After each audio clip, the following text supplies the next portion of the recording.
स्वयं योजना जदि आपण एथिरू 1 लाख टंका पाया चाहते बिना सुधरे 4 वर्ष आपन को समय रहिबो सुझिया तेबे लोन को केमिति आपण आवेदन करेंगे जहाँ आम वीडियो माध्यम जाना शेष पर्यंत देखंतु। ता पूर्वर लाइक करंतु, सब्सक्राइब करनथिले एबे सब्सक्राइब करी पाखर थिबा घंटी चिन्ह को दबाई दियंतु। आपण माने जानिछंती किछि दिन तळे आम राज्य सरकार स्वयं योजना मध्य लॉन्च करछंती जो थिरे मागणारे आपण को मिलिबो 1 लाख टंका पर्यंत लोन। तेबे एने किछि गाइडलाइन प्रथमे जानि नियंतु। आई&पीआर डिपार्टमेंट ओडिशा अर्थात information and public relation department government of Odisha सूचना मध्य जारी करिछि कि कैबिनेट निष्पत्ति 18 रु 35 वर्ष बयसर युवकों को व्यवसाय करिया पई 1 लाख पर्यंत बैंक ऋण बिना सुधरे प्रदान कराजिबो।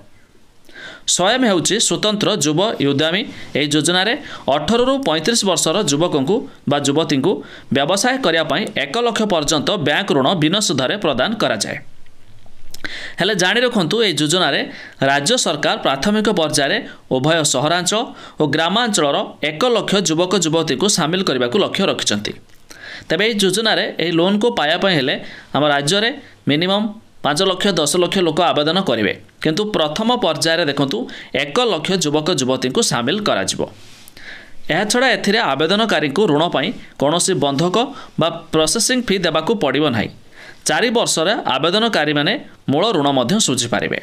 तबे एथिपाई आपनको 4 वर्ष समय मध्य रहउछि। एहा छड़ा देखंतु एही योजना रे 18 रु 35 वर्षर युवक युवती माने सामिल होई पारिबे। तेबे अनुसूचित जाति जनजाति और भिन्नक्षम वर्गर पिलांक पई बयस सीमा 18 रु 40 वर्ष।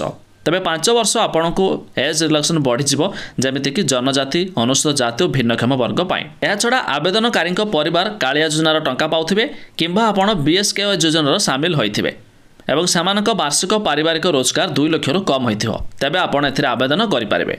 एहा छड़ा बैंक किंबा अन्य कोनोसी आर्थिक अनुष्ठान ऋण नै डिफॉल्टर होई नथिबे।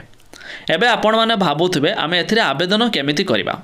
तबे जानि रखंतु जमिति मो घर योजना रे ऑनलाइन रे आवेदन कले बैंक तरफ लोन मिलता है तेबे एथिरे समिति बैंक तरफ लोन मिलिबो हेले एपर्यंत सरकार तरफ यार वेबसाइट लॉन्च करा जाय नाही।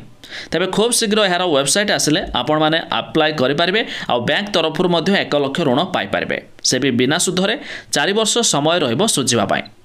तेबे आपण ए गाइडलाइन देखिया पाई हेले आमे लिंक देइछु डिस्क्रिप्शन ले आपण जाई मध्य चेक कर दे पारिबे।